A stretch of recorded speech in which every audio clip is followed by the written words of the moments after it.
ওদিকে সুইজারল্যান্ডের দাভোসে বিশ্ব অর্থনৈতিক ফোরামের বাৎসরিক সভার ফাঁকে প্রধান উপদেষ্টা অধ্যাপক মোহাম্মদ ইউনূসের সঙ্গে সাক্ষাৎ করেছেন ফিফা প্রধান জিয়ান্নি ইনফান্তিনো।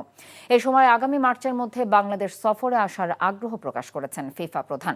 সফরে বাংলাদেশের নারী ফুটবলে অর্থায়নে আশা প্রকাশও করেছেন প্রধান উপদেষ্টা।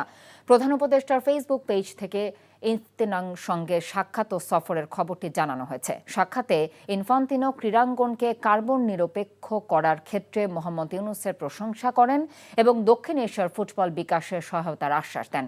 ইনফান্তিনো বলেন, ফিফা সৌদি আরবের নারী ফুটবলে সাহায্য করবে, যা সেখানে থাকা বাংলাদেশি প্রবাসীরাও ফিফার পদক্ষেপ উপকৃত করবে।